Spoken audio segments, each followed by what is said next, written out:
마가복음 1장 15절 말씀 한 목소리로 합독하겠습니다. 마가복음 1장 15절 말씀입니다. 시작. 이르시되 때가 찼고 하나님의 나라가 가까이 왔으니 회개하고 복음을 믿으라 하시더라. 아멘. 착석하시겠습니다. 이 세상에 존재하는 모든 것들은 어떤 목적이 있기 때문에 존재한다고 해도 과언이 아닙니다. 그래서 목적이 사라지면은 자연스럽게 도태되어지든지 또 없어지기도 합니다. 심지어는 언어도 목적이 있기 때문에 존재하는 것입니다. 예를 들어서 소방서를 보십시오. 소방서를 보면은 뭐 어떤 곳은 자주 불이 나는 곳도 있지만 또 어떤 지역은 뭐 6개월에 한 번씩 날까 말까 함에도 불구하고 소방서가 그곳에 존재합니다. 한번 날까 말까 한 그것 때문에 그런 것이죠. 뭐 또 항상 범죄가 많은 것도 아닌데 경찰서도 있고요. 또 심지어는 교도소도 우리에게 필요하기도 합니다. 병원이 존재하는 이유도 병이 있기 때문에 존재하는 것이죠. 간혹 병원에서 뭐 여러 가지 행사를 하기도 하지 않습니까? 뭐 그 음악회도 하기도 하고 또 바자회 하기도 하고 뭐 그렇습니다. 그럼에도 불구하고 병원의 목적은 병을 고치는 데 목적이 있습니다. 그래서 병이 있는 한 병원은 계속적으로 있게 되어지겠죠. 교회도 마찬가지입니다. 교회가 좋으냐 나쁘냐를 떠나서 교회는 꼭 필요한 곳입니다. 왜냐하면은 교회는 사람이 구원받을 수 있는 장소이기 때문에 그렇습니다.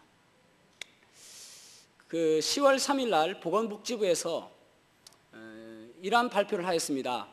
지금 현재 교회가 어떻게 예배를 드리고 있는가에 대해서 82%는 현장 예배를 드리고 있다. 우리 교회처럼요. 82%는 현장 예배를 드리고 있다. 뭐 어떤 교회는 수도권에는 뭐 99명까지 가능하고 또 10%만 가능하고 뭐 이런 것이 있었는데 이제 내일부터는 좀 바뀌었죠. 그래서 수도권은 4단계 지역에서는 이제 20%, 또 우리는 이제 3단계 지역에서는 30%.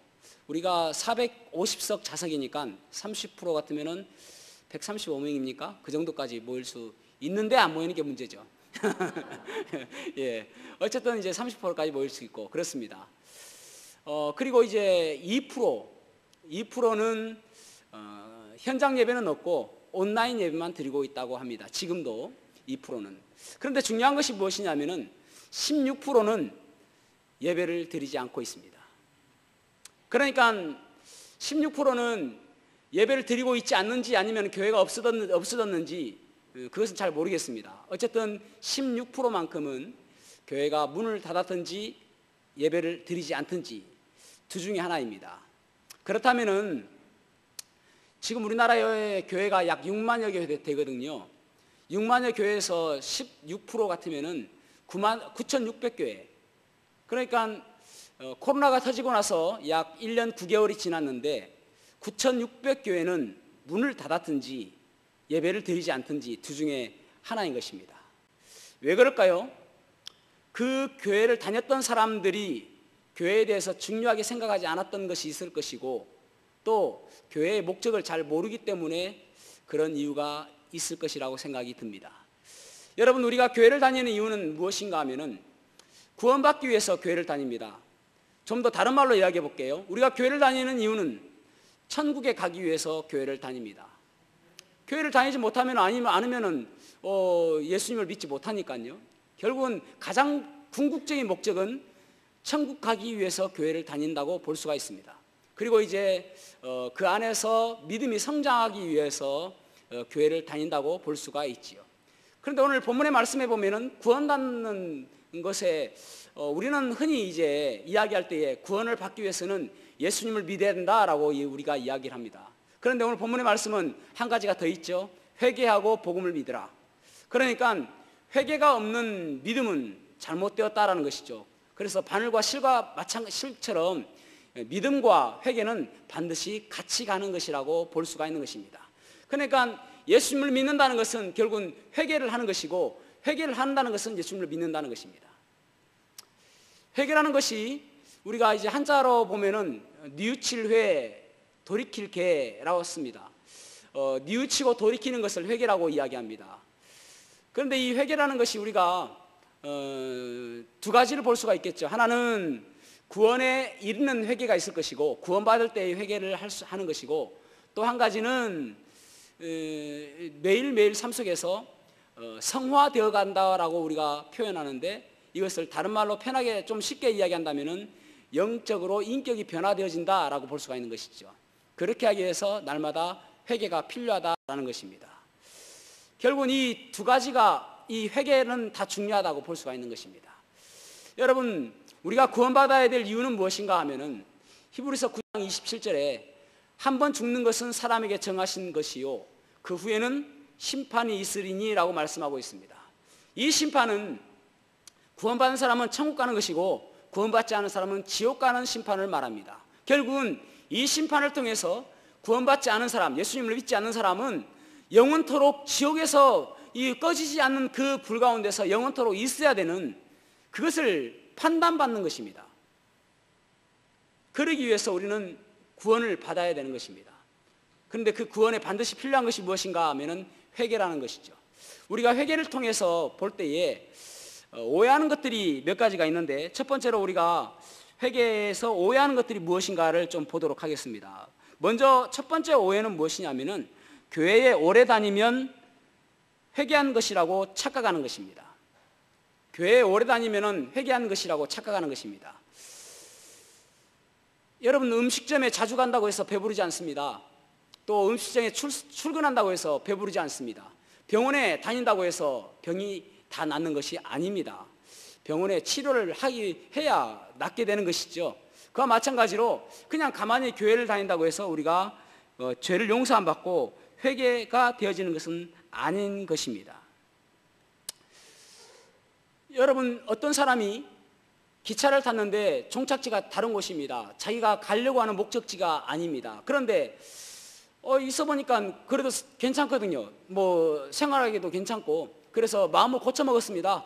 종착지가 어떻든 간에 사람들하고 잘 지내봐야 되겠다. 그래서 그 기차 안에서 다른 사람들 잘 섬기기도 하고, 또 재미있게 놀기도 하고, 또 봉사도 하고, 그러면서 그 기차 안에서 지냈습니다. 그런데 여러분, 결과는 종착지가 다른 곳에, 목적지가 다른 곳에 그 사람은 도착한다는 것입니다. 여러분, 교회에 우리가 있는 것은 교회에서 또 봉사하고 사랑하고 또 즐겁게 지내고 하는 것도 중요하겠죠. 찬양하는 것도 중요하고요. 그런데 결국은 구원받지 아니하면은, 참된 회개가 되지 아니하면은 결국은 지옥으로 간다는 사실밖에 우리가 그것을 자세히 알아야 되는 것입니다. 그래서 회개하지 않는 것은 결국은 잘못된 것이다라는 것을 우리가 알 수 있는 것이죠. 두 번째로는 심각한 죄를 짓지 않았다고 생각하는 것입니다. 내가 지옥 갈 만한 죄를 짓지 않았다라고 생각하는 것입니다. 그것은 죄에 대한 기준이 다르기 때문에 그렇죠. 사람들이 생각하는 죄의 기준은 법적으로 문제가 없고, 양심적으로 문제가 없고, 도덕적으로 문제가 없으면 나는 죄를 지은 것이 아니다라고 생각하는 것입니다. 그래서 이 정도 같으면 나는 괜찮겠다라고 생각하는 것입니다. 그런데 하나님께서는 그렇게 생각하지 않으세요. 하나님께서는 우리가 사람은 태어날 때부터 죄를 지을 수밖에 없는 존재로 태어났다라고 보는 것입니다. 사람은 모두가 그 로마서 3장 23절에 그렇게 말씀하고 있지 않습니까? 모든 사람이 죄를 범하였음에 하나님의 영광에 이르지 못하더니, 그렇게 말씀하고 있습니다. 그러니까 모든 사람들은 죄를 지어서 결국은 하나님의 영광, 그 하나님께서 계시는 그 천국에 갈 수 없다라고 말씀하고 있는 것입니다. 왜 그렇습니까? 하나님은 거룩하신 분이시고 죄를 가장 싫어하시는 분이십니다. 왜 죄를 싫어하시는가? 하나님은 죄와 같이 할 수 없기 때문에 그렇습니다. 그래서 고린도후서 5장 20절에 보면은 예수님을 죄로 삼으셨다라고 말씀하고 있습니다. 예수님께서는 하나님의 아들이시고 또 하나님이십니다. 그럼에도 불구하고 그 죄가 되신 그때에 예수님께서 십자가에 달려 돌아가시면서 부르짖은 말씀이 엘리 엘리 라마 사박다니, 나의 하나님 나의 하나님 어찌하여 나를 버리셨습니까? 라고 이야기합니다. 버리신 겁니다. 왜냐하면 죄덩이가 되셨기 때문에. 그만큼 하나님께서는 죄를 싫어하시는 것입니다. 그만큼 우리가 큰 죄든 작은 죄이든 그 죄는 하나님께서 싫어하시는 것입니다. 그 죄 때문에 우리는 우리가 회개하지 아니하면은, 예수님을 믿지 아니하면은 지옥에 갈 수밖에 없다는 것입니다. 여러분 나중에 언제 그 강가에 가시면은 큰 돌하고 작은 돌하고 같이 한번 던져 보시기 바랍니다. 그러면 큰 돌은 가라앉지만 작은 돌은 떠오르죠. 큰 돌이든 작은 돌이든 다 가라앉습니다. 그와 마찬가지로 죄는 작은 죄이든 큰 죄이든 다 지옥에 갈 수밖에 없는 죄인 것입니다. 그 문제가 해결돼야 되는 것입니다. 여러분 교회 와서 우리가 참 찬양 잘하고 기도 잘하고 또 뭐 말씀을 많이 알아도 사실은 이 죄 문제가 해결되지 않은 사람들도 얼마나 많은지 모릅니다. 예전에 홈쇼핑 보면은 가끔 이런 것을 볼 때가 있습니다. 그 여자분들의 보정 속옷. 놀랍습니다. 그 쇼호스트가 몸매가 좀 있는, 몸집이 좀 있는 분이에요. 배도 좀 나오시고요. 옆구리에 살도 좀 볼록볼록 하신 분입니다. 근데 보정 속옷을 입으니까, 그러니까 보정 속옷을 딱 입혀놓고 제가 이렇습니다 라고 하고 안 입었을 때의 사진을 또 같이 보여줘요. 그런데 너무나도 다른 거예요. 그래서 배가 전혀 없는 것처럼 보여지고 허리는 짤록하게 보여집니다. 그것이 보정 속옷의 놀라운 기적과 같은 일이죠. 그런데 여러분 그렇다고 그 살이 없어졌습니까? 저녁에 먹을 거 다 먹고 그게 없어진 게 아니잖아요. 가린 거잖아요. 결국은 해결되지 않은 죄는 앞가림만 하였다 할지라도 결국은 그 죄에 대해서 책임을 져야 될 때가 온다는 것입니다. 세 번째로 우리가 오해하는 것들이 무엇이냐면은 죄를 고백하였기 때문에 회개하였다라고 착각하는 것입니다. 죄를 고백하는 것이 시작입니다. 그렇죠. 내가 무엇 때문에 내가 죄를 지었습니다. 고백하는 것은 시작입니다. 그런데 여러분 우리나라 말 가운데 시작은 반이다라고 이야기하는 말이 있지 않습니까? 시작도 반이다. 그런데 여러분 영적으로는 시작이 반이 아닙니다. 영적으로는 100%면 100%고 99%까지 아닌 것입니다. 그러니까 내 죄가 온전히 해결되었다라는 100%가 되어져야, 그래서 내가 온전히 죄로부터 온전히 해결되어져야만이 하나님께서 그것을 바라보시고 너는 의롭다라고 칭해 주시는 것입니다. 아프리카 선교사님이 이런 이야기를 해요. 그 부족은 일부 다처제를 문화처럼 섬기고 있는 그런 문화처럼 따르고 있는 그런 부족입니다. 그래서 누구나 할 것 없이 남자들이 많은 여자들을 거느리고 있습니다. 부가 많으면 많을수록 더 많은 여자를 누리고 있습니다. 그 추장도 20명의 아내가 있습니다. 그래서 이제 거기 선교사님 오랫동안 거기서 사역을 하시다 보니까 교회가 세워지게 되어지고 또 그 부족들도 예수님을 믿게 되었습니다. 그러니까 그 부족들이 이제 교회에 나와서 뭐 가족 특성도 하고 그러지 않습니까? 그러면은 하여튼 과관이라는 것입니다. 추장이 나오면은 추장 남자 한 명인데 여자는 20명 쭉 있고 애들도 쭉 있고, 그래서 가족 찬양을 한다는 거예요. 이야, 진짜 부흥하기는 진짜 쉬운 것 같아, 그죠? 우리도 부흥하기 위해서 일부 다처제를 해야 되지 않을까 생각이 들 때도 있는데, 하여튼 그렇다라는 것입니다. 그런데 이제 하루는 이 추장이 그 선교사님이 그 집에 있는데 추장이 밤에 찾아온 거예요. 선교사님 계십니까? 하고 오신 거예요.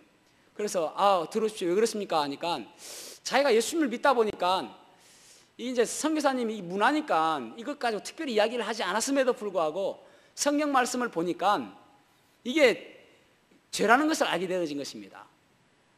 한 남편은 한 아내만 있어야지 여러 아내가 있다는 것이 죄라는 것을 알게 되었습니다.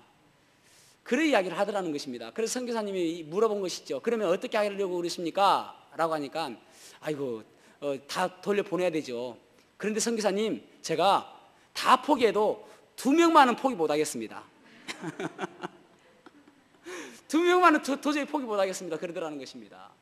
여러분, 1명이어야 되는 것입니다. 2명만 가지고 있는 거, 우리가 어떤 사람은 그러겠죠. 아이고 18명이나 보냈는데, 그것은 잘못된 회개가 되는 것입니다. 참된 회개라는 것은 온전히 회개하는 것입니다. 여러분, 어떤 사람이 나는 일주일 동안 그 전에 예수님 믿기 전에는 매일 술을 먹었는데 예수님 믿고 나서 이제는 이틀밖에 술을 안 먹어.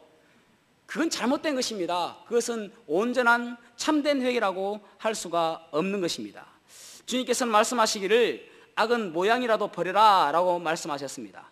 그래서 그것이 그 어떤 것들이라 할지라도 악이고 잘못된 것이라면 온전히 다 버려야 되는 것입니다. 그것이 죄라고 생각하면 그 모든 것들을 다 버려야 되는 것입니다. 어떤 사람은 그래요. 예수님 처음에 믿었을 때에 내가 이제 앞으로 잘 살아봐야 되지, 앞으로 바로 살아봐야 되지, 살아야 되겠다라고 생각했는데 뭐 한 몇 개월 지나니까 다시 도루묵대집니다. 다시 옛날 습관으로 돌아가 버립니다. 그것은 참된 회개를 한 것이 아닌 것입니다. 서양 속담에 이런 말이 있습니다. 천둥이 치면 도둑도 정직해진다. 천둥이 치면 도둑도 정직해진다. 한 번 정도는 정직해지는 거예요. 천둥이 칠 때에. 그러나 여러분, 영원토록 훔치지 말아야 되고 영원토록 도둑질 하지 말아야 되고 예수님 믿는 그때에 온전한 참된 회개를 했다면 삶이 바뀌어져야 되는 것입니다. 그것이 온전한 그 회개를, 참된 회개를 한 것이라고 할 수가 있는 것입니다.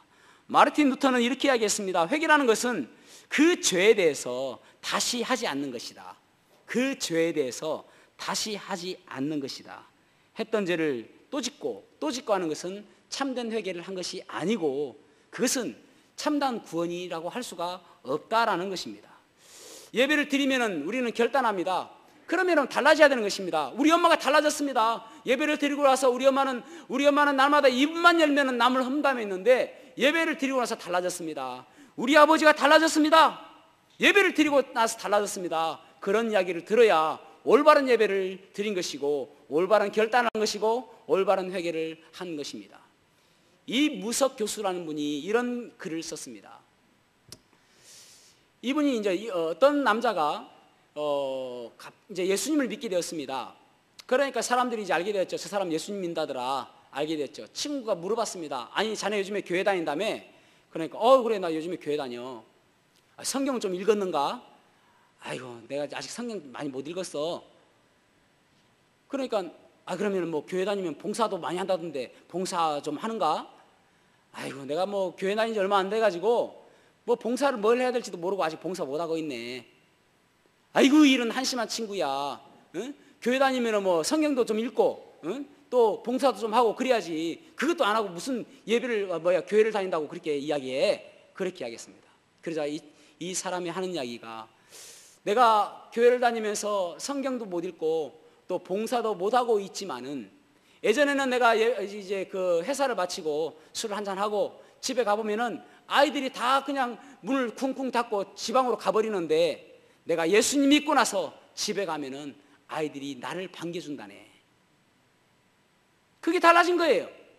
그 사람이 달라졌기 때문에 아이들이 달라지게 된 것입니다. 여러분, 참된 회개라는 것은 뭔가 달라져야 되는 것입니다.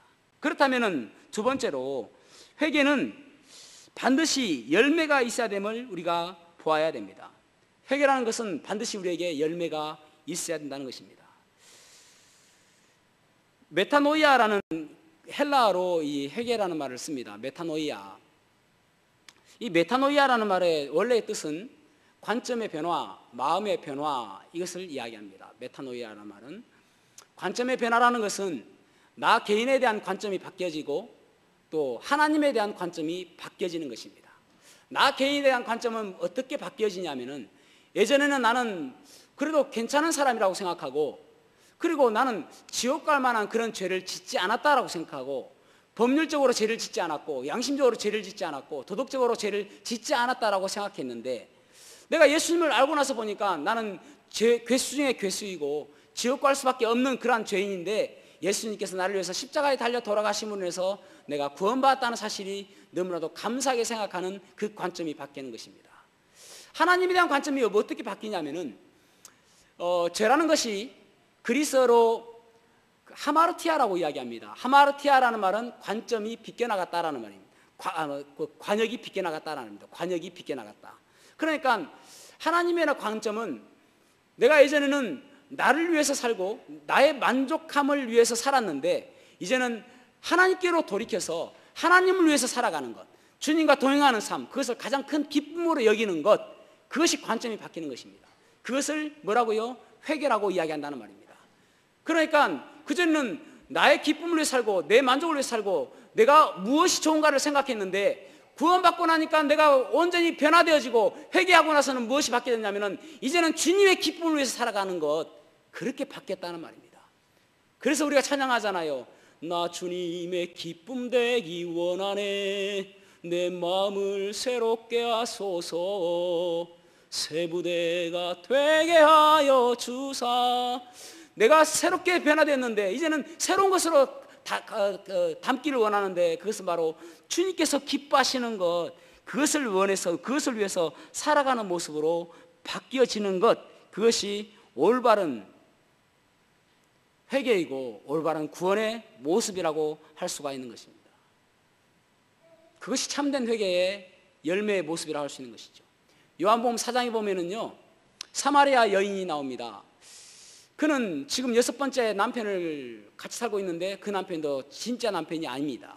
왜냐하면 그는 한 남편으로 만족감을 누리지 못했기 때문에 두 번째, 세 번째, 네 번째 계속 바꿔가며 살아가고 있습니다. 그리고 그는 그 갈증 때문에, 여러분, 이게 그 복선이 깔려 있는데 물을 길르러 왔다는 것은 그 갈증이 해결되지 않았다는 것입니다.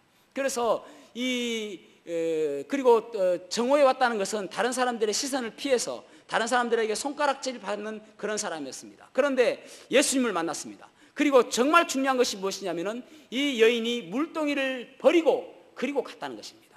왜냐하면 물동이는 그의 전부였습니다. 그것이 자기의 갈증을 해결해 주는 것이었습니다. 그런데 물동이를 버렸다는 것은 더 이상 내가 이곳에서 갈증을 해결하지 않겠다라는 것입니다. 왜냐하면 예수님을 만났기 때문에 그 모든 갈증이 다 해결되었다는 것입니다. 생명지수 대신 예수님을 만났기 때문에 내가 더 이상 다른 것에서 만족감을 누리지 않겠다라는 것입니다. 이제는 더 이상 돈이 필요 없다라는 것입니다. 이제 더 이상 그 다른 것들을 쾌락을 쫓아가지 않겠다라는 것입니다. 왜냐하면 메시아를 만났기 때문에. 그래서 그가 그 사람들이 손가락질하고 자기를 비웃던 그 사람들에게 가서 그가 이야기하기를, 내가 메시아를 만났다, 내가 그리스도를 만났다라고 이야기하잖아요. 그것이 바로 참된 회개자야, 참된 구원자의 모습이라고 할 수가 있는 것입니다. 하나님께로 관점을 바꾸는 것입니다. 나에게 있던 관점을. 어떤 한 어부가 술이 취해서 자기의 배로 밤이 늦은 시간임에도 불구하고 자기의 배로 가서 밤새도록 노를 저었습니다. 동이틀 무렵 동틈과 동시에 술도 깨었는데 보니까 그 자리에 있는 거예요. 왜 그 자리에 있었을까요? 그 묶어뒀던 닷줄을 풀지 않았기 때문에. 여러분, 왜 우리가 회개했다고 하고 구원받았다고 이야기하고 예수님 믿는다고 이야기하면서도 왜 다시 그 자리에 돌아옵니까? 하루 정도는 결단해서 바뀌어질 것 같은데 그 다음날 다시 돌아오는 이유가 무엇입니까? 그것은 바로 참된 회개가 없었기 때문에 그런 것입니다. 참된 회개를 해야 예배하고 나서 바뀌어지고 결단하게 되어지고 그리고 내 삶이 변화되어지게 되는 것입니다. 참된 회개란 무엇인가? 누가복음 3장에 보면은 침례 요한이 회개를 침례를 베풀 때에 많은 사람들이 와서 침례를 받습니다. 그때 침례 요한이 그들에게 회개에 합당한 열매를 맺으라라고 이야기합니다. 그때에 그들이 뭐라고 이야기하냐면은 누가복음 3장 10절에 무리가 물어 이르되 그러면 우리가 무엇을 하리이까? 우리가 무엇을 하리이까? 이것이 그들을 살리는 질문이었습니다. 여러분, 우리가 지금 질문해야 될 것이 우리가 어떻게 믿어야 됩니까? 보다 더 중요한 것이 무엇이냐면은 우리가 어떻게 살아야 합니까?입니다. 어떻게 살아야 됩니까? 이것이 그들의 질문이었습니다. 우리가 어떻게 살아야 됩니까? 그러자 침례 요한이 네 가지를 이야기합니다. 첫째는 옷을 두 벌 있는 사람은 한 벌을 벗어줘라. 다른 사람을 없는 사람이 나눠줘라. 그리고 먹을 것이 있는 사람은 먹을 것이 없는 사람에게 나눠주고, 그리고 세금을 걷는 그 세리는, 그 당시만 해도 세리하면은 얼마나 부정부패가 많았는지 모릅니다. 세리는 할당된 그 세금만 거두고 더 이상 거두지 마라. 그 다음에 군인들은 공무원이고 그 당시에 권력자들입니다.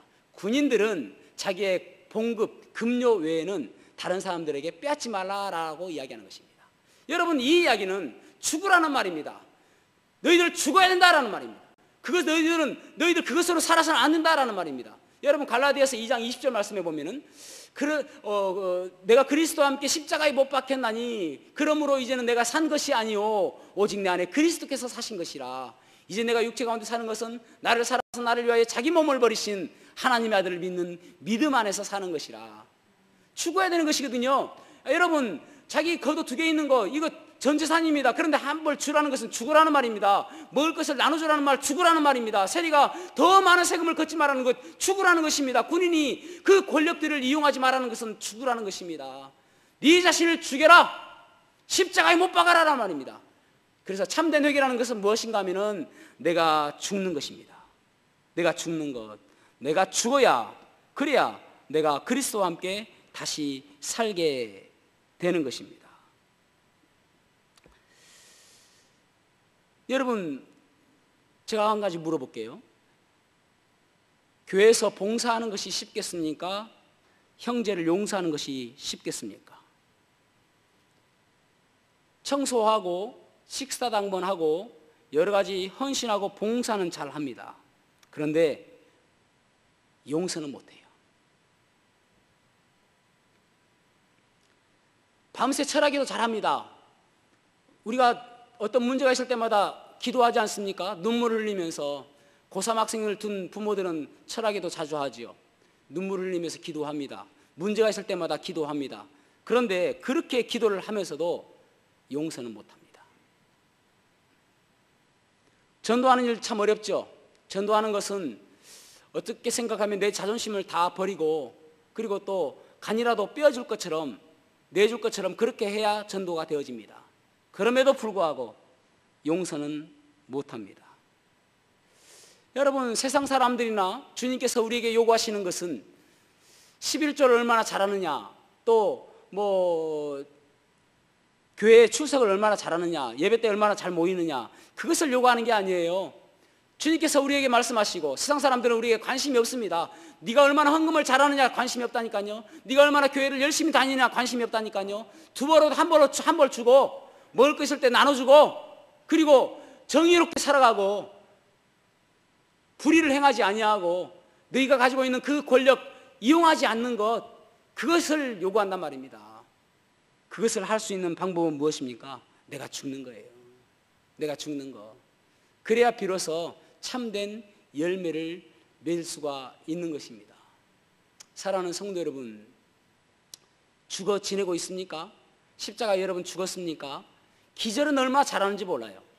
십자가 앞에서 기절합니다. 잠시 죽어 있는 것처럼 보여집니다. 그러니까 다시 부활하잖아요. 주님께서 부활하신 것처럼 얼마나 부활을 잘해가지고 다시 내 것 살아나고 다시 싸우고 용서하지 못한단 말입니다. 내가 죽어야 되는 것입니다.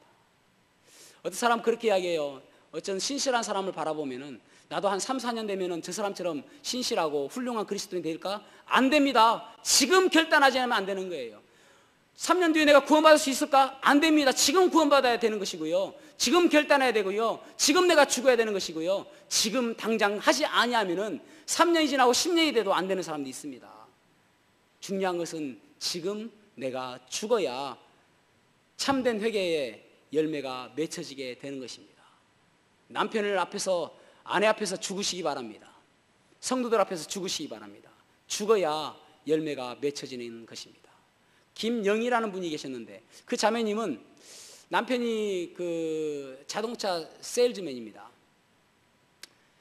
이제 남편의 구두를 보니까 다 떨어져다가요. 그래서 남편을 손잡고 백화점 가서 구두 한 커리를 사줬습니다. 남편은 7년 동안이나 그 구두를 신고 헤어진 구두를 신고 다니면서 자동차를 판매하는 일을 했습니다. 너무나도 감사하죠. 그래서 아내에게 이야기합니다. 여보, 너무나도 고마워요. 그런데 이렇게 큰 돈을 써가지고 한 달 동안 어떻게 살려고 이렇게 큰 돈을 썼냐고 이제 걱정스러운 이야기를 하니까 아내가 하는 이야기가, 여보, 걱정하지 마. 내가 이거 공짜로 주는 거 아니고 당신한테 투자하는 거야. 그렇게 이야기를 합니다. 남편이 출근하고 나서 아내가 생각할 때에 남편을 어떻게 하면 도울까 하는 그런 생각을 하게 되어집니다. 그러다가 남편 전화번호가 찍혀있는 자동차 팜플렛을 들고 거리로 나섭니다. 사람들에게 나눠주려고 처음에 손을 내밀다가도 다시 내리고 부끄러워서 못하겠는 거예요. 자존심도 있고. 그래서 도저히 못하겠다라는 생각을 갖다가도 내 남편은 그래도 열심히 일하는데 내가 이거 정도는 못하겠는가 해서 큰 용기를 내서 다시 한번 그 팜플렛을 나눠주기 시작합니다.